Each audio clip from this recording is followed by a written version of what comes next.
ಇದು SS digital channel, Shri ಸುಮಂಗಲಿ digital channel. ನೀವು ನೋಡ್ತಾ ಇದ್ದೀರಿ ಸುದ್ದಿ ಸಮಯ, ಸ್ಥಳೀಯ ಸುದ್ದಿಗಳಿಗಾಗಿ.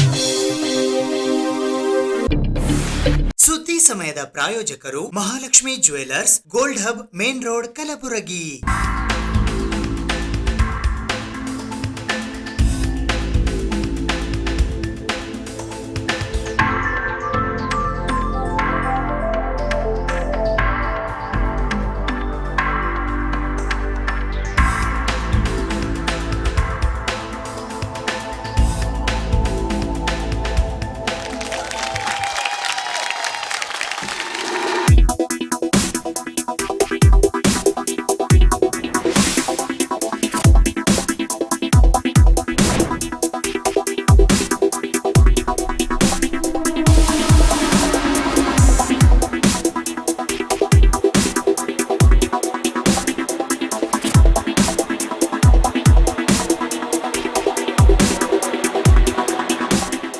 Mahalakshmi jewellers, gold hub, main road, Gulbarga.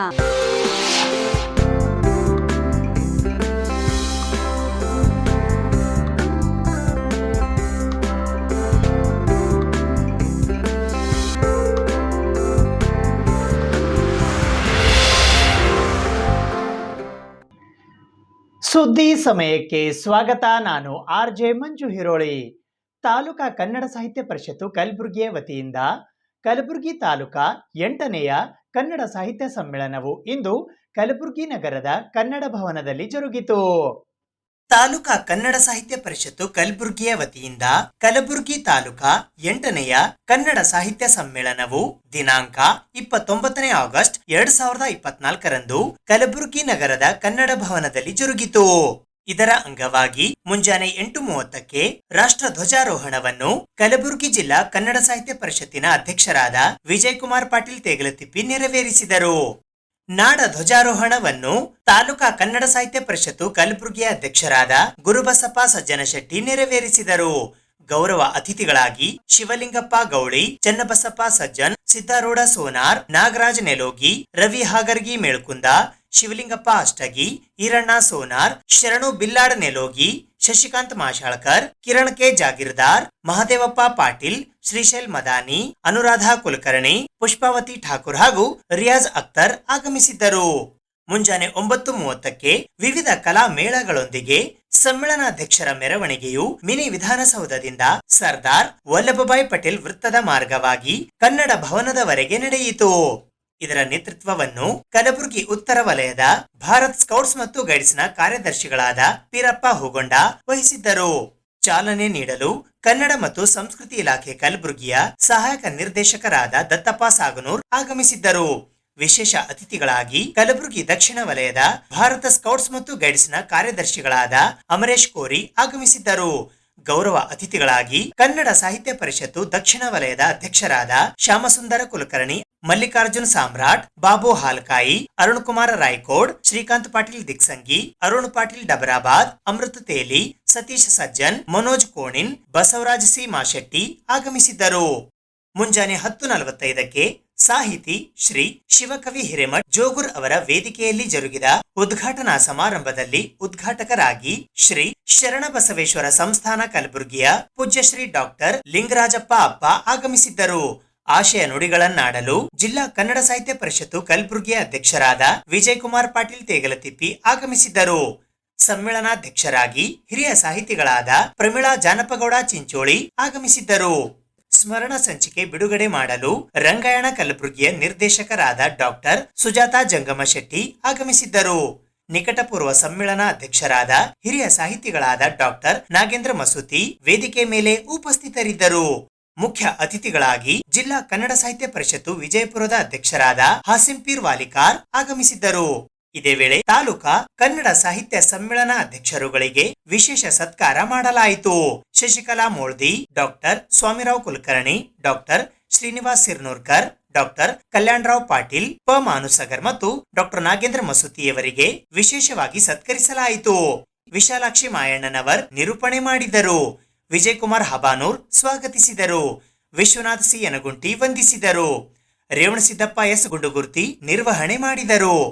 ಇದೇ ವೇಳೆ ಜಗದೇವಿ ಸೋಮಶೇಖರ್ ಮಸೂತಿ, ಗೌಡೇಶ್ ಬಿರಾದಾರ್, ಚೆನ್ನವೀರಪ್ಪ ಗುಡ್ಡ, ದೇವೇಂದ್ರಪ್ಪ ಗಣಮುಖಿ, ಶರಣು ಬಿ ಹೊನ್ನಗೆಜ್ಜೆ, ಸುಧೀರ್ ಎಸ್ ಸಂಗಾಣೆ, ಕುಪೇಂದ್ರ ಬರಗಾಲಿ, ರಾಜೇಂದ್ರ ಪಾಟೀಲ್, ಸಂದೀಪ್ ದೇಸಾಯಿ, ಮಲ್ಲಿಕಾರ್ಜುನ್ ಮಣ್ಣೂರ್, ಅನ್ನಪೂರ್ಣ ಮಾಲಿ ಪಾಟೀಲ್, ರೂಪಾದೇವಿ ಜೆ ಹಿರೇಮಠ್, ಶಿವಕುಮಾರ ಡಿ ಸಜ್ಜನಶೆಟ್ಟಿ, ಸಂಧ್ಯಾ ಎಂ ಕಮಲಾಪುರ್ಕರ್, ವಿ ಮಹಂತಿನಮಠ್ ಹಾಗೂ ರಾಚಮ್ಮ ಪಾಟೀಲ್ ಇವರಿಗೆ ವಿಶೇಷವಾಗಿ ಸತ್ಕರಿಸಲಾಯಿತು. ಬಸವರಾಜ್ ಸಿ ತೋಟದ್ ನಿರೂಪಣೆ ಮಾಡಿದರು. ಪ್ರಭಾವ್ ಪಟ್ಟಣಕರ್ ಸ್ವಾಗತಿಸಿದರು. ಮಂಜುನಾಥ್ ಕಂತೇಗೋಳ್ ವಂದಿಸಿದರು.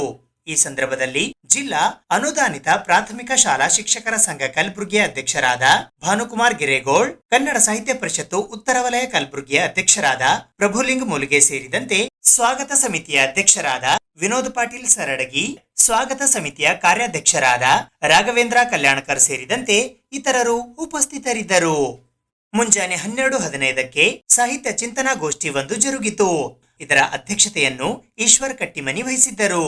ಆಶಯ ನುಡಿಗಳನ್ನಾಡಲು ಸಿಎಸ್ ಮಾಲಿ ಪಾಟೀಲ್ ಆಗಮಿಸಿದ್ದರು. ತಾಲೂಕಿನ ಮಹಿಳಾ ಸಾಹಿತ್ಯ ಕುರಿತು ಡಾಕ್ಟರ್ ನೀಲಾಂಬಿಕಾ ಪೊಲೀಸ್ ಪಾಟೀಲ್, ಅನೇಕತೆಯಲ್ಲಿ ಏಕತೆ ಕಲಬುರಗಿ ಕುರಿತು ಮೊಹಮ್ಮದ್ ಅಯಾಜುದ್ದೀನ್ ಪಟೇಲ್ ಹಾಗೂ ಸಮ್ಮೇಳನಾಧ್ಯಕ್ಷರ ಬದುಕು ಬರಹ ಕುರಿತು ಪ್ರೊಫೆಸರ್ ನಿಂಗಮ್ಮ ಪತಂಗೆ ಮಾತನಾಡಿದರು. ಮುಖ್ಯ ಅತಿಥಿಗಳಾಗಿ ಗಣೇಶ್ ಮಾಳಂಜಿ, ಶ್ರೀಕಾಂತ್ ಪಾಟೀಲ್ ತಿಳುಗೋಳ್, ಡಾಕ್ಟರ್ ಎಸ್.ಎನ್. ಪಾಟೀಲ್, ಪ್ರಿಯಾಂಕಾ ಕುಲಕರ್ಣಿ ಹಾಗೂ ವಿಜಯಕುಮಾರ್ ಚೌಧರಿ ಆಗಮಿಸಿದ್ದರು. ಮಲ್ಲಿಕಾರ್ಜುನ್ ಇಬ್ರಾಹಿಂಪುರ್ ನಿರೂಪಣೆ ಮಾಡಿದರು. ರೇವಯ್ಯ ಸ್ವಾಮಿ ಸರಡಗಿ ಸ್ವಾಗತಿಸಿದರು. ಕುಮಾರಿ ಭಾಗ್ಯಶ್ರೀ ಮರಗೋಳ್ ವಂದಿಸಿದರು. ಕುಶಾಲ್ ದರ್ಗಿ ನಿರ್ವಹಣೆ ಮಾಡಿದರು.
ಎಂಟನೇ ಕನ್ನಡ ಸಾಹಿತ್ಯ ಸಮ್ಮೇಳನ, ತಾಲೂಕಾ ಸಾಹಿತ್ಯ ಸಮ್ಮೇಳನ ಇವತ್ತು ವಿಜೃಂಭಣೆಯಿಂದ ಇಡೀ ಜಿಲ್ಲಾದಾದ್ಯಂತ ವಿಶೇಷವಾಗಿ ಇವತ್ತು ಒಂದು ಹಬ್ಬದ ವಾತಾವರಣವಂತೆ ನಿರ್ಮಾಣವಾಗಿದ್ದು ಎಲ್ಲರಿಗೂ ಅಲ್ಲಿ ಖುಷಿ ತಂದಿದ ವಿಚಾರ.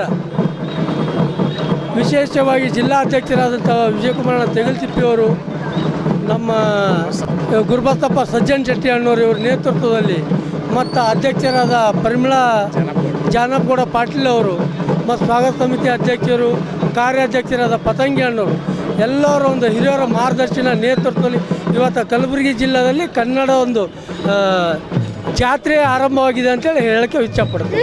ವಿನೋದ್ ಪಾಟೀಲ್ ಸ್ವಾಗತ ಸಮಿತಿ ಅಧ್ಯಕ್ಷರು. ಹೊಸ ಪೀಳಿಗೆಯಲ್ಲಿ ಒಂದು ಸಾಹಿತ್ಯದ ಪ್ರವೇಶನ ಮಾಡುವ ನಿಟ್ಟಿನೊಳಗೆ ಕಲಬುರಗಿ ತಾಲೂಕು ಕನ್ನಡ ಸಾಹಿತ್ಯ ಪರಿಷತ್ತಿನ ಅಡಿಯಲ್ಲಿ ನಡೀತಿರ್ತಕ್ಕಂಥ ತಾಲೂಕಾ ಮಟ್ಟದ 8ನೇ ಕನ್ನಡ ಸಾಹಿತ್ಯ ಸಮ್ಮೇಳನದ ಸರ್ವಾಧ್ಯಕ್ಷರಾಗಿರ್ತಕ್ಕಂಥ ಹಿರಿಯ ಲೇಖಕರು ಆಗಿರ್ತಕ್ಕಂಥ ಪ್ರಮೀಳಾ ಜಾನಪ್ಪಗೌಡರವರ ಸಾರಥ್ಯದೊಳಗೆ ಇವತ್ತು ಇಡೀ ದಿವಸ ಒಂದು ನುಡಿ ವೈಭವದೊಳಗೆ ನಾವೆಲ್ಲರೂ ಕೂಡ ತೇಲಾಡ್ತಾ ಇದ್ದೀವಿ. ಒಟ್ಟಾರೆಯಾಗಿ ಇದೊಂದು ಕನ್ನಡಿಗರ ಹಬ್ಬದಂತೆ ಇವತ್ತು ನಾವೆಲ್ಲ ಕಡೆ ನೋಡ್ತಾ ಇದ್ದೀವಿ. ಈ ಭಾಗದ ಅನೇಕ ಹಿರಿಯ ಸಾಹಿತಿಗಳು, ಕವಿಗಳು, ಸಂಘಟಕರು, ಶಾಲಾ ವಿದ್ಯಾರ್ಥಿಗಳ ನೇತೃತ್ವದೊಳಗೆ ವಿಶೇಷವಾಗಿ ಎಲ್ಲ ಭಾಗದ ಶಿಕ್ಷಕರು ಕೂಡ ಪಾಲ್ಗೊಂಡಿದ್ದಾರೆ. ಅವರ ನೇತೃತ್ವದೊಳಗೆ ಒಂದು ನುಡಿ ಜಾತ್ರೆಯನ್ನು ಕಲಬುರಗಿ ನಗರದ ಕನ್ನಡ ಭವನದ ಪ್ರಾಂಗಣದೊಳಗೆ ನಡೀತಿರ್ತಕ್ಕಂಥ ಇಡೀ ದಿವಸದ ಸಮ್ಮೇಳನವನ್ನು ಇಡೀ ದಿವಸ ಕನ್ನಡಿಗರ ಸಮಸ್ಯೆ ಮತ್ತು ಸವಾಲುಗಳ ಕುರಿತು ಚರ್ಚೆ ಆಗ್ತಾ ಇದೆ. ಇನ್ನೂ ಹೆಚ್ಚಿನ ಸಂಖ್ಯೆಯಲ್ಲಿ ಪಾಲ್ಗೊಳ್ಳುವ ನಿರೀಕ್ಷೆಯೊಳಗೆ ನಾವೆಲ್ಲ ಇದ್ದೀವಿ. ಇದೊಂದು ನುಡಿ ವೈಭವಕ್ಕೆ ಸಾಕ್ಷಿಯಾಗಿರ್ತಕ್ಕಂಥ ನಮ್ಮೆಲ್ಲ ಕನ್ನಡದ ಮನಸ್ಸುಗಳಿಗೆ ವಿಶೇಷವಾದ ಧನ್ಯವಾದಗಳನ್ನು ಹೇಳ್ತಾ ಇದ್ದೀನಿ. ನಾನು ಅಧಿಕಾರ ವಹಿಸಿ 2 ವರ್ಷ ಆಯಿತು. 2 ವರ್ಷ 8 ತಿಂಗಳಾಯಿತು. 2 ವರ್ಷ 8 ತಿಂಗಳಲ್ಲಿ 2ನೇ ಸಮ್ಮೇಳನ. ಮೊದಲನೇ ಸಮ್ಮೇಳನ ಹೊನ್ನಕೆರೆಯಲ್ಲಿ ಡಾಕ್ಟರ್ ನಾಗೇಂದ್ರ ಮಸೂತಿ ಸರ್ ಅವರ ಸರ್ವಾಧ್ಯಕ್ಷತೆಯಲ್ಲಿ ನಾವು ಆ ಸಮ್ಮೇಳನವನ್ನು ಮಾಡಿದೆವು. ಅದೇ ರೀತಿ ನಮಗೆ ಬೆನ್ನೆಲುಬಾಗಿ ನಿಂತಿರ್ತಕ್ಕಂಥವ್ರು ಯಾಕಪ್ಪ ಅಂತಂದ್ರೆ ನಮ್ಮನ್ನ ಹುರಿದುಂಬಿಸಿ ನಾವು ಸಮ್ಮೇಳನ ಮಾಡಬೇಕಾದ್ರೆ 12% ನಮಗೆ ಬೆನ್ನೆಲುಬಾಗಿ ನಿಂತವ್ರು ಅಂತಂದ್ರೆ ಜಿಲ್ಲಾ ಕನ್ನಡ ಸಾಹಿತ್ಯ ಪರಿಷತ್ನ ಅಧ್ಯಕ್ಷರು, ಪದಾಧಿಕಾರಿಗಳು ಅಂತ ಹೇಳಕ ಬಹಳ ಹೆಮ್ಮೆ ಅನಿಸ್ತದೆ. ಅದೇ ರೀತಿಯಾಗಿ ನಮ್ಮನ್ನ ಯಾವಾಗಲೂ ಕಾರ್ಯಕ್ರಮದ ಒಂದು ಸ್ವರೂಪ ಮತ್ತು ಕಾರ್ಯಕ್ರಮಗಳನ್ನು ನಿರೂಪಣೆ ಮಾಡೋದಾಗಿರ್ಬೋದು ಮತ್ತು ಕಾರ್ಯಕ್ರಮದ ನಿರ್ವಹಣೆ ಮಾಡುವುದಾಗಿರ್ಬೋದು ನಮ್ಮ ವಿಜಯಕುಮಾರ್ ಪಾಟೀಲ್ ತೆಗತಿಪ್ಪಿ ಅವರು ನಮ್ಮ ಬಹಳಷ್ಟು ಕಾರ್ಯಕ್ರಮಗಳಿಗೆ ನಾವೇನಪ್ಪ ಅಂದ್ರೆ ಕವಿಗೋಷ್ಠಿ ಮಾಡಿದ್ದೀವಿ ಮತ್ತು ಚಿಂತನಗೋಷ್ಠಿ ಮಾಡಿದ್ದೀವಿ. ಅದರಂತೆ ಒಂದು ಉಪನ್ಯಾಸ ಕಾರ್ಯಕ್ರಮ ಕೂಡ ಹಲವಾರು ಕಾರ್ಯಕ್ರಮಗಳ ಇವರ ಅಧ್ಯಕ್ಷ ಆದ ಮೇಲೆ ನಮಗ ಕಲಬುರಗಿ ತಾಲೂಕದಲ್ಲಿ ಅತಿ ಎಷ್ಟು ಸಂಭ್ರಮದಿಂದ ವಿವಿಧ ಕಾಲೇಜುಗಳಲ್ಲಿ ನಾವು ಉಪನ್ಯಾಸವನ್ನಾಗಿರ್ಬೋದು ಮತ್ತು ಸೈಬರ್ ಸಾಹಿತ್ಯ ಕುರಿತು ಒಂದು ಉಪನ್ಯಾಸ ನೀಡುವುದಾಗಿರ್ಬೋದು, ವಿದ್ಯಾರ್ಥಿಗಳಿಗೆ ಚಿಂತನೆಗೋಷ್ಠಿಯಲ್ಲಿ ಮಾಡುವುದಾಗಿರ್ಬೋದು, ವಿಭಿನ್ನ ರೀತಿಯಿಂದ ಇವರ ಅಧ್ಯಕ್ಷರಾದ ಮೇಲೆ ನಮ್ಮನ್ನ ಹುರಿದುಂಬಿಸಿ ಕೆಲಸವನ್ನು ಮಾಡಿದ್ದೇವೆ. ಅದರಂತೆ ಇದು 2ನೇ ಸಾಹಿತ್ಯ ಸಮ್ಮೇಳನ ಮಾಡೋದ್ರಿಂದ ತಮ್ಮೆಲ್ಲರ ಸಹಕಾರದಿಂದ ಅದ್ದೂರಿಯಿಂದ ಈ ಕಾರ್ಯಕ್ರಮ ಜರುಗುತ್ತದೆ. ತಮ್ಮೆಲ್ಲರ ಒಂದು ತನು ಮನ ಧನದಿಂದ ಒಂದೇ ಅಂತಲ್ಲ, ಯಾವುದೇ ಒಬ್ಬ ವ್ಯಕ್ತಿಯಿಂದ ಈ ಸಮ್ಮೇಳನ ಅಲ್ಲ, ಎಲ್ಲರೂ ಕೂಡಿಸಿದಾಗ ನಮ್ಮ ತಾಲೂಕಿನ ಎಲ್ಲಾ ಪದಾಧಿಕಾರಿಗಳು ಕೂಡ ನಮ್ಮನ್ನು ಬೆನ್ನೆಲುಬಾಗಿ ನಿಂತು ಈ ಕಾರ್ಯಕ್ರಮದಲ್ಲಿ ಭಾಗಿಯಾಗಿ ಯಶಸ್ವಿಗೊಳಿಸಲಿಕ್ಕೆ ಅವರು ಕೂಡ ಕಾರಣೀಕರ್ತರಾಗಿದ್ದಾರೆ. ಸಾಹಿತಿಗಳ ವಿಚಾರ ಬಹಳ ಶ್ರೇಷ್ಠ ಅಂತ ನನ್ನ ಅನುಭವದಲ್ಲಿ ಬಂದಿದೆ.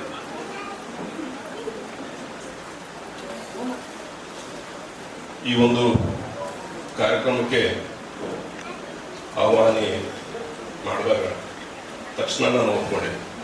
ಯಾಕಂದರೆ ಇಡೀ ಜಗತ್ತು ನೋಡ್ಬೇಕಾದ್ರೆ ಸಾಹಿತಿಗಳು ನೋಡೋದು ಜಗತ್ತು ನೋಡೋಂಗೆ. ನಾನು ಬಹಳಷ್ಟು ಪ್ರವಾಸ ಮಾಡ್ತಿರ್ತೇನೆ ಕಡೆ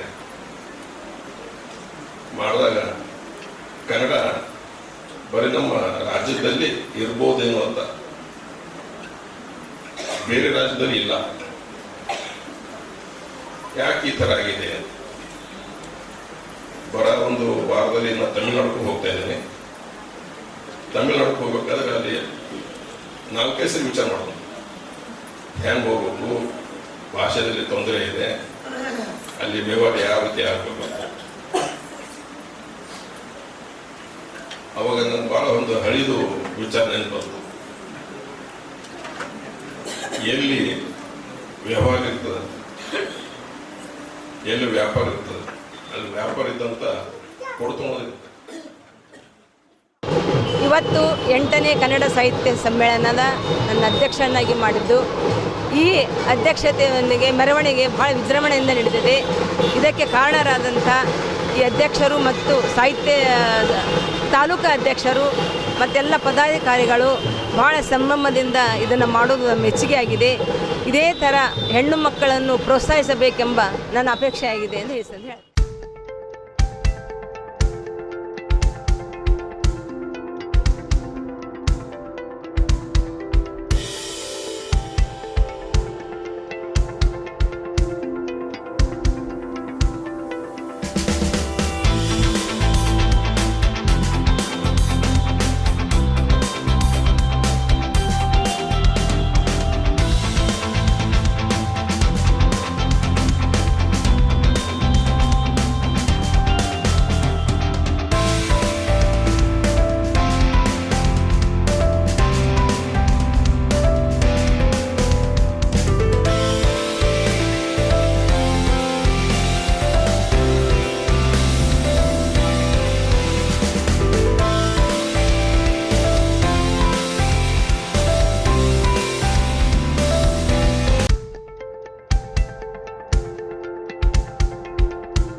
ಹೈದರಾಬಾದ್ ಕರ್ನಾಟಕ ಶಿಕ್ಷಣ ಸಂಸ್ಥೆಯಲ್ಲಿ ನಡೆದ ಒಂದು ದಿನದ ನಾಯಕತ್ವ ಅಭಿವೃದ್ಧಿ ತರಬೇತಿ ಶಿಬಿರವನ್ನು ಎಐಸಿಟಿ ನವದೆಹಲಿಯ ವೈಸ್ ಚೇರ್ಮನ್ ರಾಜುಲ್ ಅಸ್ತಾನ್ ಅವರು ಉದ್ಘಾಟಿಸಿದರು.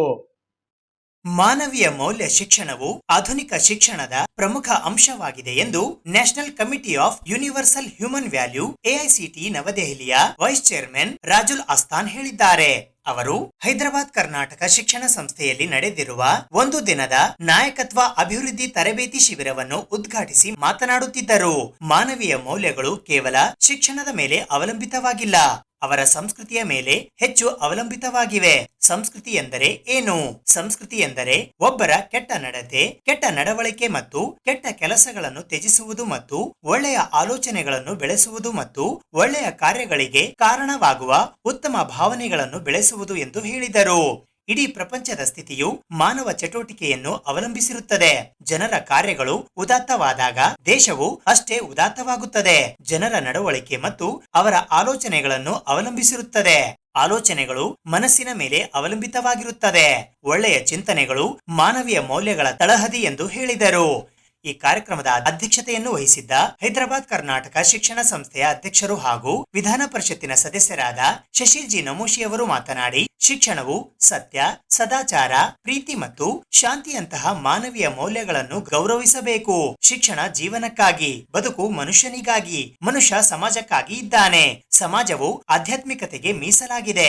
ಆಧ್ಯಾತ್ಮ ಇರುವುದು ರಾಷ್ಟ್ರಕ್ಕಾಗಿ, ರಾಷ್ಟ್ರವು ಪ್ರಪಂಚದ ಭಾಗವಾಗಿದೆ ಮತ್ತು ಜಗತ್ತು ಶಾಂತಿಗಾಗಿ ಇದೆ ಎಂದು ಹೇಳಿದರು. ಈ ಕಾರ್ಯಕ್ರಮದಲ್ಲಿ ಅಬ್ದುಲ್ ಕಲಾಂ ತಾಂತ್ರಿಕ ವಿಶ್ವವಿದ್ಯಾಲಯದ ಡಾಕ್ಟರ್ ಕುಮಾರ್ ಸಂಭವ್, ಸಂಸ್ಥೆಯ ಉಪಾಧ್ಯಕ್ಷರಾದ ರಾಜಾ ಬಿ ಭೀಮಳ್ಳಿ, ಕಾರ್ಯದರ್ಶಿಗಳಾದ ಉದಯ್ ಕುಮಾರ್ ಚಿಂಚೋಳಿ ಉಪಸ್ಥಿತರಿದ್ದರು. ಸಂಸ್ಥೆಯ ಆಡಳಿತ ಮಂಡಳಿಯ ಸದಸ್ಯರಾದ Arun Kumar Patil, doctor Kiran Deshmukh, Anil Kumar Maragol, Naganna Ghanti, doctor SR Harwal, Nishant Yeli, ಆಡಳಿತ ಅಧಿಕಾರಿ ಡಾಕ್ಟರ್ ಸಿಸಿ ಪಾಟೀಲ್, ವಿಶೇಷ ಅಧಿಕಾರಿ ಡಾಕ್ಟರ್ ಪರಮೇಶ್ ಬಿರಾದಾರ್, ಮಾಧ್ಯಮ ಸಂಯೋಜಕರಾದ ಐಕೆ ಪಾಟೀಲ್ ಹಾಗೂ ವಿವಿಧ ಕಾಲೇಜುಗಳ ಮುಖ್ಯಸ್ಥರು ಮತ್ತು ಉಪನ್ಯಾಸಕರು ಭಾಗವಹಿಸಿದ್ದರು. ವಿಜಿ ಮಹೇಂದ್ರ ಅತಿಥಿಗಳನ್ನು ಪರಿಚಯಿಸಿದರು. ಡಾಕ್ಟರ್ ಭಾರತಿ ಹರ್ಸೂರ್ ಕಾರ್ಯಕ್ರಮ ನಿರೂಪಿಸಿದರು. ಡಾಕ್ಟರ್ ಅಮರೇಶ್ ಪಾಟೀಲ್ ವಂದಿಸಿದರು. For the well-being of all, the purpose of that, particularly in the medical area, in the area of promoting education for girls. So this is something really nice. That work that society has to do has to be done by social organizations. The government can help in that, but it has to be done by us, the society. What we are doing from our side also is like that. We are a group of faculty members from different universities. There are now about 750 odd volunteers who are working on bringing human values into education in a formal way, into the education system for the well-being of all. And all of them are working in a pro bono basis. They are not taking any honorarium for any of these activities, whether it is a workshop or whether it is any program like this. So it is a contribution to the society for the next generation, so that we have a better world, which you are also doing. So we are working in the same, I would say, direction. I want to make basically 3 points about this. It is a universal human values leadership development program.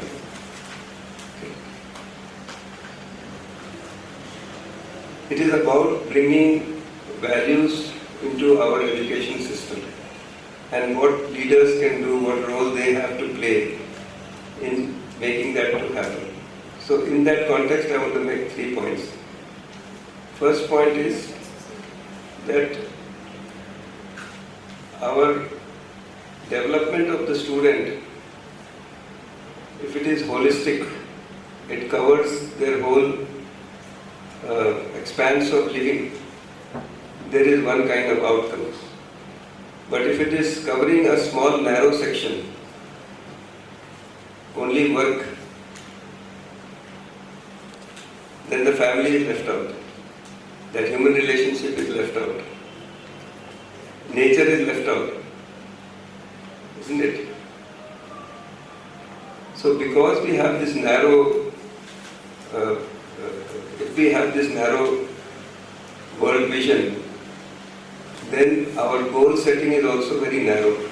I want to get the best job, best package job, but I am not concerned about much with the human relationship with the family or with the society.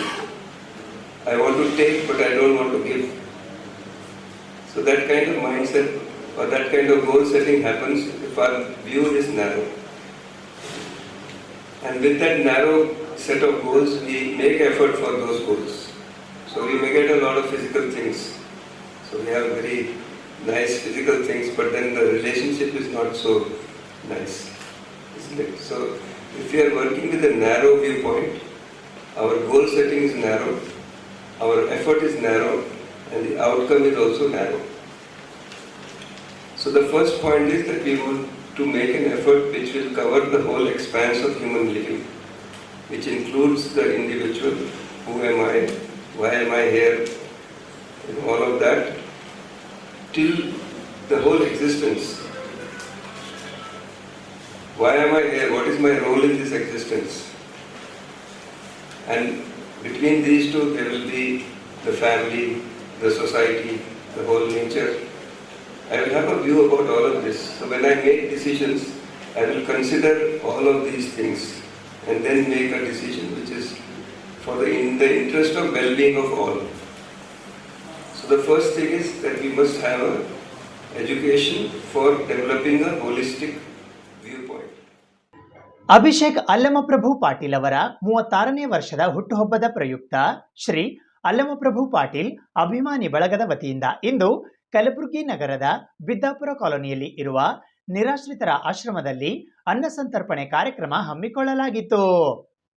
Shri Allamaprabhu Patil ಅಭಿಮಾನಿ ಬಳಗದ ವತಿಯಿಂದ ಅಭಿಷೇಕ್ ಅಲ್ಲಮಪ್ರಭು ಪಾಟೀಲ್ ಅವರ ಹುಟ್ಟುಹಬ್ಬದ ಪ್ರಯುಕ್ತ ಅನ್ನ ಸಂತರ್ಪಣಾ ಕಾರ್ಯಕ್ರಮವು ದಿನಾಂಕ 29ನೇ August 2024ರಂದು ಮಧ್ಯಾಹ್ನ 12 ಗಂಟೆಗೆ ಕಲಬುರಗಿ ನಗರದ ಬಿದ್ದಾಪುರ ಕಾಲೋನಿಯಲ್ಲಿ ಇರುವ ನಿರಾಶ್ರಿತ ಆಶ್ರಮದಲ್ಲಿ ಜರುಗಿತು. ಅಭಿಷೇಕ್ ಅಲ್ಲಮಪ್ರಭು ಪಾಟೀಲ್ ಅವರ 36ನೇ ವರ್ಷದ ಹುಟ್ಟುಹಬ್ಬದ ಅಂಗವಾಗಿ ಹಮ್ಮಿಕೊಂಡಿದ್ದ ಈ ಅನ್ನ ಸಂತರ್ಪಣಾ ಕಾರ್ಯಕ್ರಮದಲ್ಲಿ ಮೊದಲಿಗೆ ನಿರಾಶ್ರಿತ ಆಶ್ರಮದ ಹಿರಿಯರಿಗೆ ಶಾಲು ಹೊದಿಸಿ ಸನ್ಮಾನಿಸುವ ಮೂಲಕ ಗೌರವಿಸಲಾಯಿತು. ನಂತರ ಕೇಕ್ ಕತ್ತರಿಸುವ ಮೂಲಕ ಹುಟ್ಟುಹಬ್ಬವನ್ನ ಆಚರಿಸಲಾಯಿತು. ತದನಂತರ ಅನ್ನ ಸಂತರ್ಪಣೆ ಕಾರ್ಯಕ್ರಮಕ್ಕೆ ಚಾಲನೆ ನೀಡಲಾಯಿತು. ನಿರಾಶ್ರಿತ ಆಶ್ರಮದ ಹಿರಿಯರಿಗೆ ಹೋಳಿಗೆ, ತುಪ್ಪ, ಹಾಲು, ಅನ್ನ, ಪಾಪಡ್ ಸೇರಿದಂತೆ ಇತರೆ ಭಕ್ಷ್ಯಗಳನ್ನ ಉಣಬಡಿಸಲಾಯಿತು.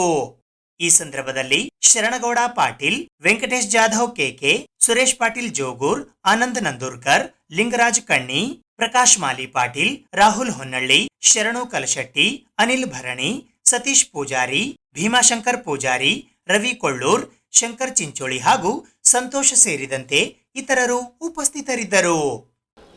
ಇಂದು ದಿನಾಂಕ 29ರಂದು ನಮ್ಮ ಯುವ ಮುಖಂಡರಾದ ಅಭಿಷೇಕ್ ಅಲ್ಲಮಪ್ರಭು ಪಾಟೀಲ್ ಅವರ 36ನೆಯ ಜನ್ಮದಿನದ ಅಂಗವಾಗಿ ಇಂದು ನಾವು ಬೆಳಗ್ಗೆ ಅಲ್ಲಿ ನಮ್ಮ ಸಯ್ಯದ್ ಚಿಂಚೋಳಿ ಅಕ್ಕಮಹಾದೇವಿ ವೃದ್ಧಾಶ್ರಮದಲ್ಲಿ ಕೂಡ ಒಂದು ಹುಟ್ಟುಹಬ್ಬವನ್ನು ಒಂದು ಅನಾಥಾಶ್ರಮದಲ್ಲಿ ಒಂದು ಎಲ್ಲ ನಮ್ಮ ಹಿರಿಯ ತಾಯಂದಿರ ಮತ್ತು ನಮ್ಮ ಹಿರಿಯ ಎಲ್ಲ ಕಾಂಗ್ರೆಸ್ ಪಕ್ಷದ ಮುಖಂಡರೊಂದಿಗೆ ಹಾಗೂ ನಮ್ಮ ಯುವ ಕಾಂಗ್ರೆಸ್ ಮುಖಂಡರೊಂದಿಗೆ ಅತ್ಯಂತ ಸರಳವಾಗಿ ಕೂಡ ನಾವು ಬೆಳಗ್ಗೆ ಅಲ್ಲಿ ಒಂದು 36ನೇ ಜನ್ಮದಿನವನ್ನು ಅಲ್ಲಿ ಕೂಡ ಸರಳವಾಗಿ ಆಚರಣೆ ಮಾಡಿದೆವು ಎಲ್ಲರೂ ಜೊತೆಗೂಡಿ. ಅದೇ ರೀತಿಯಾಗಿ ನಮ್ಮ ಬಿದ್ದಾಪುರ ಕಾಲನಿಯ ವೃದ್ಧಾಶ್ರಮ ಇಲ್ಲಿಯೂ ಕೂಡ ಒಂದು ಭಾಳ ಒಂದು ಅತ್ಯಂತ ಒಂದು ಸುಂದರವಾಗಿ ಹಾಗೂ ನಮ್ಮ ಇಲ್ಲಿ ಏನು 104 ಜನ ಏನು ಇವತ್ತಿನ ದಿವಸ ಅನಾಥಾಶ್ರಮದಲ್ಲಿ ನಮ್ಮ ಎಲ್ಲ ತಾಯಂದಿರು ಹಾಗೂ ನಮ್ಮೆಲ್ಲ ಹಿರಿಯರು ಎಲ್ಲರೂ ಕೂಡ ಒಂದು ವಯಸ್ಸಾದವರಿದ್ದಾರೆ. ಒಂದು ಎಲ್ಲರೂ ನಮ್ಮ ಅಲ್ಲಮಪ್ರಭು ಪಾಟೀಲ್ ಸಾಹೇಬರ ಅಭಿಮಾನಿ ಬಳಗದ ವತಿಯಿಂದ ಒಂದು ಸರಳವಾಗಿ ಒಂದು ಹುಟ್ಟುಹಬ್ಬನ ಆಚರಣೆ ಮಾಡಬೇಕಂಥೇಳಿ ನಿನ್ನೆ ಎಲ್ಲರೂ ಜೊತೆಗೂಡಿ ನಾವು ಮಾತಾಡಿದೆವು. ಅದೇ ರೀತಿಯಾಗಿ ಸರಳವಾಗಿ ಒಂದು ಅನಾಥಾಶ್ರಮದಲ್ಲಿ ಒಳ್ಳೆಯ ಒಂದು ಊಟ, ಹೋಳಿಗೆ, ಹಾಲು, ತುಪ್ಪ, ಅನ್ನ ಎಲ್ಲ ಒಂದು ಒಳ್ಳೆಯ ಒಂದು ರೀತಿಯಿಂದ ಇವತ್ತು 36ನೇ ಹುಟ್ಟುಹಬ್ಬವನ್ನು ನಾವು ಆಚರಣೆ ಮಾಡಿದೆವು. ಅಭಿಷೇಕ್ ಪಾಟೀಲ್ ಅವರಿಗೆ ಮುಂಬರುವ ದಿನಗಳಲ್ಲಿ ಆಯುಷು ಆರೋಗ್ಯ ಭಾಗ್ಯ ಅಧಿಕಾರ ಭಾಗ್ಯ ಕುಳ್ಳಂತೇಳಿ ಆ ದೇವರಲ್ಲಿ ನಾವು ಪ್ರಾರ್ಥನೆ ಮಾಡ್ಕೊಳ್ತೇವೆ. ಇಂದು 29 ತಾರೀಕಿನಂದು ದಕ್ಷಿಣ ಮತಕ್ಷೇತ್ರದ ಶಾಸಕರಾಗಿರ್ತಕ್ಕಂಥ ಅಲ್ಲಂಪ್ರಭು ಪಾಟೀಲ್ರ ಸುಪುತ್ರರಾಗಿರ್ತಕ್ಕಂಥ ಅಭಿಷೇಕ್ ಪಾಟೀಲ್ರ 36ನೇ ಜನ್ಮದಿನದ ಪ್ರಯುಕ್ತ ಈ ವೃದ್ಧಾಶ್ರಮದಲ್ಲಿ ಇವತ್ತು ನಾವು ಸರಳವಾಗಿ ಅವರ ಹುಟ್ಟುಹಬ್ಬವನ್ನು ಆಚರಣೆ ಮಾಡುವುದರ ಜೊತೆಗೆ ಹೋಳಿಗೆ, ತುಪ್ಪ, ಹಾಲು, ಮೊಸರು ಇನ್ನಿತರ ಎಲ್ಲ ನಮ್ಮ ಕಾಂಗ್ರೆಸ್ಸಿನ ಯುವ ಮುಖಂಡರು, ಹಿರಿಯರು ಎಲ್ಲರೂ ಕೂಡಿ ಈ ವೃದ್ಧಾಶ್ರಮದಲ್ಲಿ ಹಿರಿಯರಾಗಿರ್ತಕ್ಕಂಥ ಎಲ್ಲ ಹಿರಿಜೀವಿಗಳು ಅವರಿಗೆ ಅನ್ನ ಸಂತರ್ಪಣಾ ಕಾರ್ಯಕ್ರಮವನ್ನು ಇವತ್ತು ಅಭಿಷೇಕ್ ಪಾಟೀಲ್ರು ನೆರವೇರಿಸ್ತಾ ಇದ್ದಾರೆ. ಅದೇ ರೀತಿಯಾಗಿ ಅಭಿಷೇಕ್ ಪಾಟೀಲ್ರಿಗೆ ಮುಂಬರ್ತಕ್ಕಂಥ ದಿನ ದೇವರು ಅವರಿಗೆ ಆಯುಷ್ಯ ಆರೋಗ್ಯ ಭೋಗ್ಯ ಭಾಗ್ಯವನ್ನು ಕೊಟ್ಟು ಕಾಪಾಡಲಿ. ಮುಂದೆ ಈಗ ತಾನೇ ಹೇಳಿದಂತೆ ಅವರು ಜನಮುಖಿಯಾಗಿ ಜನಸೇವಕರಾಗಿ ಮುಂಬರ್ತಕ್ಕಂಥ ದಿನದಲ್ಲಿ ಅಲ್ಲಂಪ್ರಭು ಪಾಟೀಲ್ರು ಹ್ಯಾಂಗೆ ಅದರ ಅವರನ್ನು ಹೆಗಲು ಕೊಟ್ಟು ಜನ ಸಮಾಜಮುಖಿ ಕಾರ್ಯಕ್ರಮಗಳನ್ನು ಒಳ್ಳೆ ರೀತಿಯಿಂದ ಆಚರಣೆ ಮಾಡಲಿ. ಅವ್ರಿಗೆ ದೇವರು ಇನ್ನೂ ಅವರಿಗೆ ಆಯುಷ್ಯ ಆರೋಗ್ಯನ ಕೊಟ್ಟು ಕಾಪಾಡಲಿ ಮತ್ತು ಇನ್ನಿತರ ಕೆಲಸ ಕಾರ್ಯಗಳನ್ನು ಸರಳವಾಗಿ ನಿಭಾಯಿಸಲೆಂಬಂಥ ಮಾತನ್ನು ಹೇಳಿ ನಾನು ಮಾತಿಗೆ ವಿರಾಮ ಕೊಡ್ತೀನಿ. ಇವತ್ತು ನಮ್ಮ ಅಲ್ಲಂಪ್ರಭು ಪಾಟೀಲ್ ಅವರ ಪುತ್ರರಾದಂಥ ಅಭಿಷೇಕ್ ಅಲ್ಲಂಪ್ರಭು ಪಾಟೀಲ್ ಅವರ ಹುಟ್ಟುಹಬ್ಬ ಅಂಗವಾಗಿ ಇವತ್ತು ಅನಾಥಾಶ್ರಮದಲ್ಲಿ ನಾವು ಬಿತಬರ್ಕೊಲೆ ಹಮ್ಮಿಕೊಂಡಿದ್ದಾಗಿದ್ದೇವೆ. ಇವತ್ತೇನಪ್ಪ ವಿಶೇಷ ಅಂದರೆ ಶರಣರ ಆಶೀರ್ವಾದದಿಂದ ಸದಾಕಾಲನವರು ನಗುನಗುತ್ತಾಗಿ ಎಲ್ಲರೂ ಸ್ನೇಹಿತರಿಗೆ ನಗುನಗುತ್ತಾಗಿ ಇರಲಿ ಅಂತ ಹೇಳ್ತೀನಿ. ಇವತ್ತು ನಮ್ಮ ಅನಾಥಾಶ್ರಮ ನಮ್ಮ ತಾಯಿ ತಂದೆಯವರು ಕೂಡ ಇವತ್ತು ಹೋಳಿಗೆ ಊಟ ಹಾಗೂ ಬಾಳೆಹಣ್ಣು, ಅನ್ನ, ಸಾಂಬಾರ, ತುಪ್ಪ ಅವರಿಗೆ ನೀಡಲಾಗಿ ಅವರಿಗೆ ಹುಟ್ಟುಹಬ್ಬ ಅರ್ಥಪೂರ್ಣವಾಗಿ ಇದರಿಂದ ಆಚರಣೆ ಮಾಡಲಾಯಿತು.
ಪ್ರಜಾತಂತ್ರಕ್ಕೆ ಮಾರಕವಾಗಿರುವ ರಾಜ್ಯಪಾಲರ ಹುದ್ದೆಯನ್ನು ರದ್ದುಗೊಳಿಸುವಂತೆ ಆಗ್ರಹಿಸಿ ಭಾರತ್ ಕಮ್ಯುನಿಸ್ಟ್ ಪಕ್ಷದ ವತಿಯಿಂದ ಇಂದು ಕಲಬುರಗಿ ನಗರದ ಜಿಲ್ಲಾಧಿಕಾರಿಗಳ ಕಚೇರಿಯ ಎದುರು ಪ್ರತಿಭಟನೆ ನಡೆಸಲಾಯಿತು.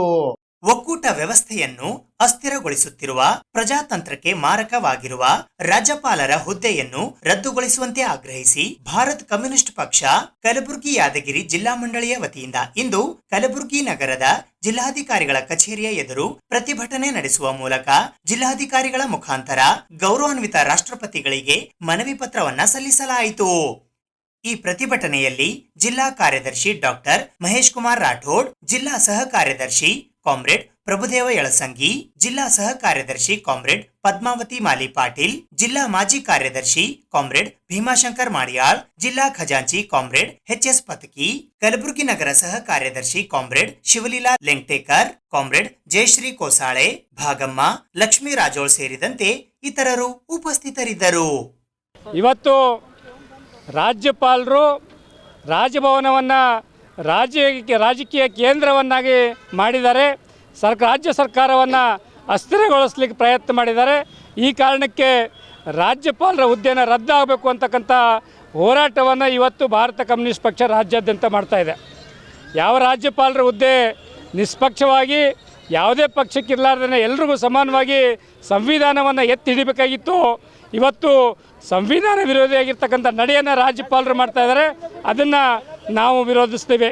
ಇವತ್ತೇನದ ರಾಜ್ಯಪಾಲರು ಬೇರೆ ಬೇರೆ ರಾಜ್ಯಪಾಲರನ್ನ ಇಟ್ಕೊಂಡು ಕೇಂದ್ರ ಸರ್ಕಾರ ಏನು BJP ಅಲ್ಲದೆ ಇರ್ತಕ್ಕಂಥ ರಾಜ್ಯ ಸರ್ಕಾರವನ್ನು ಉಳಿಸ್ಲಿಕ್ಕೆ ಪ್ರಯತ್ನ ಮಾಡಿದೆ. ಈಗಾಗಲೇ ಅಂಥ ಒಂದು ಪ್ರಯತ್ನವನ್ನು ತಮಿಳುನಾಡಲ್ಲಿ, ಕೇರಳದಲ್ಲಿ, ಎಲ್ಲ ಬೇರೆ ಬೇರೆ ಮಧ್ಯಪ್ರದೇಶದಲ್ಲಿ, ಬೇರೆ ಬೇರೆ ರಾಜ್ಯದಲ್ಲಿ ಮಾಡಿದ್ದಾರೆ.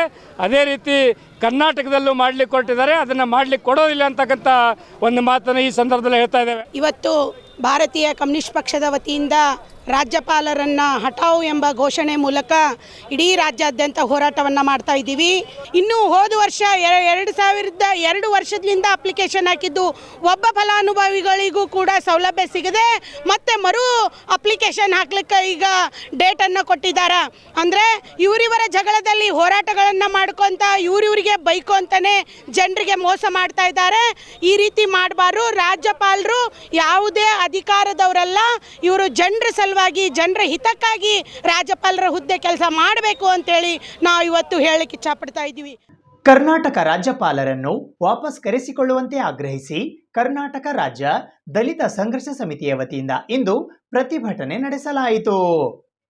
ಕರ್ನಾಟಕ ಸರ್ಕಾರವನ್ನು ಅಸ್ಥಿರತೆಯನ್ನು ಉಂಟು ಮಾಡುತ್ತಿರುವುದನ್ನು ವಿರೋಧಿಸಿ ಮತ್ತು ಕರ್ನಾಟಕ ರಾಜ್ಯಪಾಲರನ್ನು ವಾಪಸ್ ಕರೆಸಿಕೊಳ್ಳಬೇಕು ಎಂದು ಒತ್ತಾಯಿಸಿ ಕರ್ನಾಟಕ ರಾಜ್ಯ ದಲಿತ ಸಂಘರ್ಷ ಸಮಿತಿ ರಾಜ್ಯ ಸಮಿತಿಯ ವತಿಯಿಂದ ಇಂದು ಕಲಬುರಗಿ ನಗರದ ಜಿಲ್ಲಾಧಿಕಾರಿಗಳ ಕಚೇರಿಯ ಎದುರು ಪ್ರತಿಭಟನೆ ನಡೆಸುವ ಮೂಲಕ ಜಿಲ್ಲಾಧಿಕಾರಿಗಳ ಮುಖಾಂತರ ಘನತೆವೆತ್ತ ರಾಷ್ಟ್ರಪತಿಗಳಿಗೆ ಮನವಿ ಪತ್ರವನ್ನ ಸಲ್ಲಿಸಲಾಯಿತು.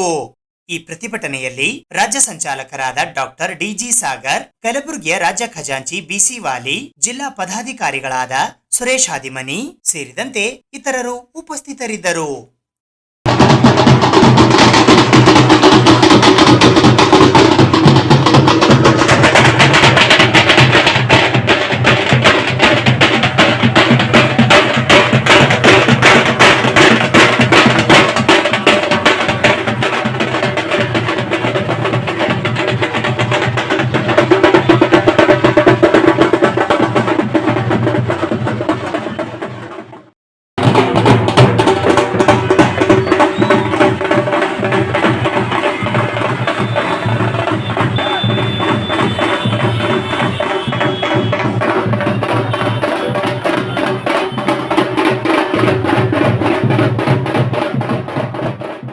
ಈಗ ಕರ್ನಾಟಕದಲ್ಲಿ ರಾಜಕೀಯ ಕ್ಷೇತ್ರದಲ್ಲಿ ಈ ರಾಜಕೀಯ ಒಂದು ದೃಢತೆಯನ್ನು ಇವತ್ತು ಕೆಡಿಸ್ತಕ್ಕಂಥ ಶಕ್ತಿಗಳು BJP ಮತ್ತು JDS ಪಕ್ಷಗಳನ್ನು ಮಾಡ್ತಾ ಇದ್ದಾವೆ. ಇವತ್ತು ಅತ್ಯಂತ ಜನಪ್ರಿಯ ಶೋಷಿತರ ನಾಯಕ, ಹಿಂದುಳಿದವರ ನಾಯಕ ಮತ್ತು ಮುತ್ಸದ್ದಿ ಜಾತ್ಯತೀತ ಹೆಸರಿಗೆ ಆಗಿರ್ತಕ್ಕಂಥ ಮಾನ್ಯ ಸಿದ್ದರಾಮಯ್ಯನವರ ಆಡಳಿತ 13-18ರಲ್ಲಿ ಒಂದು ಸುವರ್ಣ ಯುಗ ಇದ್ದ ಹಾಗೆ. ಹಾಗಾಗಿ ಒಬ್ಬ ಹಿಂದುಳಿದ ಮುಖ್ಯಮಂತ್ರಿ ದೇವರಾಜ ಅರಸು ಆದ ನಂತರ ಶಿಕ್ಷಕ್ಸಾಗಿ ಮುಖ್ಯಮಂತ್ರಿಗಳು ಮಾಡ್ತಾ ಇದ್ದಾರೆ ಅಂತಕ್ಕಂಥ ಈ ಬಲಿಷ್ಠ ಒಂದು ಜನರಿಗೆ ಸಹಿಸ್ಕೊಳ್ಕಾಗ್ತಾ ಇಲ್ಲ. ಬಿಜೆಪಿ ಮತ್ತು JDSಗೆ ಸಹಿಸ್ಕೊಳ್ತಾ ಆಗ್ತಾ ಇಲ್ಲ. ಹಾಗಾಗಿ ಏನಾದರೂ ಮಾಡಿ ಇವರು ಸರ್ಕಾರನ ಅಸ್ಥಿರಗೊಳಿಸಬೇಕು ಅಂತಕ್ಕಂಥ ಅನೇಕ ಹುನಾರಗಳನ್ನ ಈ ಪಕ್ಷಗಳು ನಡೆಸಿದ್ದಾವೆ ಕರ್ನಾಟಕದಲ್ಲಿ. ಉದಾಹರಣೆಗಾಗಿ ಮೂಡಲ್ಲಿ ಬರ್ತಕ್ಕಂಥ ಏನು ಒಂದು ಘಟನೆಯಲ್ಲಿ ಮೂಡದಲ್ಲಿ ಮುಖ್ಯಮಂತ್ರಿಗಳು ಯಾವುದೇ ಆಗಿರ್ತಕ್ಕಂಥ ಹಸ್ತಕ್ಷೇಪ ಇಲ್ಲ, ಯಾವುದೇ ಆದೇಶ ಇಲ್ಲ, ಯಾವುದೇ ಪತ್ರಿಕೆ ಸಹಿ ಮಾಡಿಲ್ಲ. ಇಷ್ಟಿದ್ರೂ ಕೂಡ ಮುಖ್ಯಮಂತ್ರಿಗಳು ಮೇಲೆ ಪ್ರಾಸಿಕ್ಯೂಷನ್ಗೆ ಗವರ್ನರ್ ಮೇಲೆ ಒತ್ತಡ ತರೋದ್ರ ಮುಖಾಂತರ ಪ್ರಾಸಿಕ್ಯೂಷನ್ಗೆ ಅನುಮತಿ ಕೊಟ್ಟಿರ್ತಕ್ಕಂಥದ್ದು ಕಾನೂನು ಬಾಹಿರವಾಗಿರ್ತಕ್ಕಂಥದ್ದು. ಅತ್ಯಂತ ಘನತೆವೆತ್ತ ಇರತಕ್ಕಂಥ ರಾಜ್ಯಪಾಲರು ಸಾಂವಿಧಾನಿಕವಾಗಿರ್ತಕ್ಕಂಥ ಒಬ್ಬ ಪ್ರತಿನಿಧಿ, ರಾಷ್ಟ್ರಪತಿನಿಂದ ಬಂದಿರತಕ್ಕಂಥ ಒಬ್ಬ ಪ್ರತಿನಿಧಿ ಅವರು. ಹಾಗಾಗಿ ಅವರು ರಾಜಕೀಯದಲ್ಲಿ ಅನೇಕ ರೀತಿಯಾಗಿರ್ತಕ್ಕಂಥ ಪಳಗಿದವರು, ಪಂಡಿತರು. ಇಂಥ ಒಂದು ಸಂದರ್ಭದಲ್ಲಿ ದೇಶದಲ್ಲಿ ಇರ್ತಕ್ಕಂಥ ಬಿಜೆಪಿಯೇತರರ ಪಕ್ಷಗಳ ಅಧಿಕಾರವನ್ನ ಇದೇ ರೀತಿಯಾಗಿ ಪತನ ಮಾಡಲಿಕ್ಕೆ ಹೊರಟಿರ್ತಕ್ಕಂಥ ಶಾ ಮತ್ತು ಮೋದಿಜಿಯವರ ಕುತಂತ್ರಕ್ಕೆ ಬಲಿಯಾಗಿ ರಾಜ್ಯಪಾಲರು ತಮಗೆ ಕೊಟ್ಟಿರ್ತಕ್ಕಂಥ ರಾಜ್ಯಾಂಗದ ಅಧಿಕಾರವನ್ನ ದುರುಪಯೋಗ ಮಾಡ್ಕೊಳ್ಬಾರ್ದು ಅಂತಕ್ಕಂಥದ್ದು ನಮ್ರವಾಗಿ ರಾಜ್ಯಪಾಲರಿಗೆ ನಾವು ಹೇಳಿಕೆ ಬಯಸ್ತಾ ಇದ್ದೀವಿ. ಇಲ್ಲದೆ ಹೋದರೆ ರಾಷ್ಟ್ರಪತಿಗಳಿಗೆ ನಮ್ಮ ಆಗ್ರಹ ಇದೆ. ಇವತ್ತು ರಾಜ್ಯದಾದ್ಯಂತ ಎಲ್ಲ ಜಿಲ್ಲಾ ಕೇಂದ್ರಗಳಲ್ಲಿ ನಾವು ರಾಜ್ಯಪಾಲರನ್ನ ವಾಪಸ್ ಕರೆಸ್ಕೊಳ್ಬೇಕು ಈ ಒಂದು ರಾಜ್ಯದಿಂದ ಅಂತೇಳಿ ರಾಷ್ಟ್ರಪತಿಗಳಿಗೆ ಮುಖ್ಯ ಒಂದು ಜಿಲ್ಲಾಧಿಕಾರಿ ಮುಖಾಂತರ ಮನವಿಯನ್ನು ಸಲ್ಲಿಸ್ತಾ ಇದ್ದೀವಿ. ಕಲಬುರಗಿಯ ಬಹುಮುಖ ಪ್ರತಿಭೆಯ ಚಿತ್ರ ಕಲಾವಿದರು ಹಾಗೂ ಜಾನಪದ ಕಲಾವಿದರಾದ ವಿಶ್ವನಾಥ ತೋಟನಳ್ಳಿ ಅವರು ಡಾಕ್ಟರ್ ಪಂಡಿತ್ ಪುಟ್ಟರಾಜ್ ಕವಿ ಗವಾಯಿಗಳವರ ಸದ್ಭಾವನಾ ರಾಜ್ಯ ಪ್ರಶಸ್ತಿಗೆ ಭಾಜನರಾಗಿದ್ದಾರೆ. ಕಲಬುರಗಿಯ ಚಿತ್ರ ಕಲಾವಿದರು ಮತ್ತು ಜಾನಪದ ಕಲಾವಿದರಾದ ವಿಶ್ವನಾಥ ತೋಟನಳ್ಳಿ ಇವರು ಹಿರೇಹೆಗ್ದಾಳ್ ಕಲಾಭಾರತಿ ಕಲಾ ಸಂಘದ ವತಿಯಿಂದ ಕೊಡಮಾಡುವ 4ನೇ ವರ್ಷದ ಸಾಂಸ್ಕೃತಿಕ ಕಲೋತ್ಸವ 2024ನೆಯ ರಾಜ್ಯ ಪ್ರಶಸ್ತಿ ಡಾಕ್ಟರ್ ಪಂಡಿತ್ ಪುಟ್ಟರಾಜ್ ಕವಿ ಗವಾಯಿಗಳವರ ಸದ್ಭಾವನಾ ರಾಜ್ಯ ಪ್ರಶಸ್ತಿಗೆ ಆಯ್ಕೆಯಾಗಿದ್ದಾರೆ. ವಿಶ್ವನಾಥ ತೋಟನಳ್ಳಿ ಇವರ ಜಾನಪದ ಕ್ಷೇತ್ರದಲ್ಲಿನ ಗಣನೀಯ ಸೇವೆಗಾಗಿ ಆಗಸ್ಟ್ 25ರಂದು ಬಳ್ಳಾರಿ ಜಿಲ್ಲೆಯ ಹೊಸಪೇಟೆ ರಸ್ತೆಯ ಸಂಡೂರು ಗುರುಭವನದಲ್ಲಿ 4ನೆಯ ಸಾಂಸ್ಕೃತಿಕ ಕಲೋತ್ಸವ 2024ರಲ್ಲಿ ಡಾಕ್ಟರ್ ಪಂಡಿತ್ ಪುಟ್ಟರಾಜ್ ಕವಿ ಗವಾಯಿಗಳವರ ಸದ್ಭಾವನಾ ರಾಜ್ಯ ಪ್ರಶಸ್ತಿ ನೀಡಿ ಗೌರವಿಸಲಾಯಿತು. ವಿಶ್ವನಾಥ ತೋಟನಳ್ಳಿ ಇವರು ಕಲಬುರಗಿ ಜಿಲ್ಲೆಯ ಸೇಡಂ ತಾಲೂಕಿನ ತೋಟನಳ್ಳಿ ಗ್ರಾಮದಲ್ಲಿ ತಂದೆ ಚಂದಪ್ಪ, ತಾಯಿ ಮಲ್ಲಮ್ಮ ಅವರ ಉದರದಲ್ಲಿ ಜನಿಸಿದರು.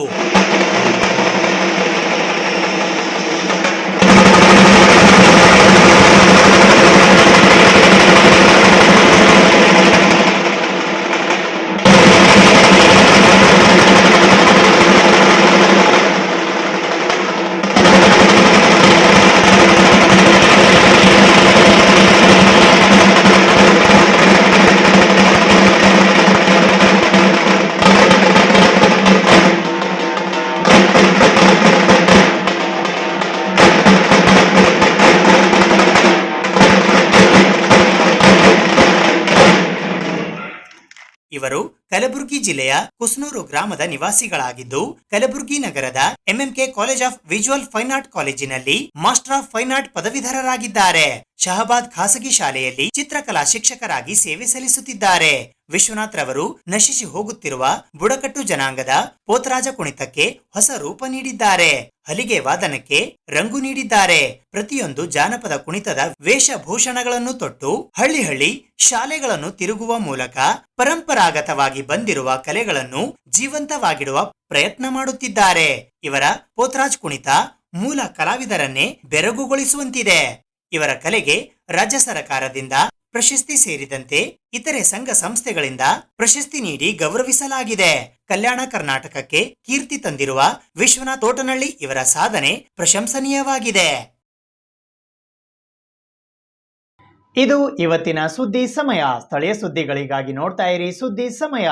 ನಿಮ್ಮ ನೆಚ್ಚಿನ ಸುದ್ದಿ ಸಮಯವನ್ನು ಡೆನ್ ಸೆಟ್ ಆಫ್ ಬಾಕ್ಸ್ನ ಚಾನೆಲ್ ಸಂಖ್ಯೆ 746ರಲ್ಲಿ ಪ್ರತಿದಿನ ರಾತ್ರಿ 9 ಗಂಟೆಗೆ, ಮರುಪ್ರಸಾರ ರಾತ್ರಿ 10 ಗಂಟೆಗೆ ಮತ್ತು ಮರುದಿನ ಬೆಳಿಗ್ಗೆ 8 ಗಂಟೆ ಮತ್ತು 9 ಗಂಟೆಗೆ ವೀಕ್ಷಿಸಬಹುದು. ಇದು SS ಡಿಜಿಟಲ್ ಚಾನಲ್, ಶ್ರೀ ಸುಮಂಗಲಿ ಡಿಜಿಟಲ್ ಚಾನಲ್. ನೀವು ನೋಡ್ತಾ ಇದ್ದೀರಿ ಸುದ್ದಿ ಸಮಯ, ಸ್ಥಳೀಯ ಸುದ್ದಿಗಳಿಗಾಗಿ. ಸುದ್ದಿ ಸಮಯದ ಪ್ರಾಯೋಜಕರು Mahalakshmi jewellers, gold hub, main road, Kalaburagi.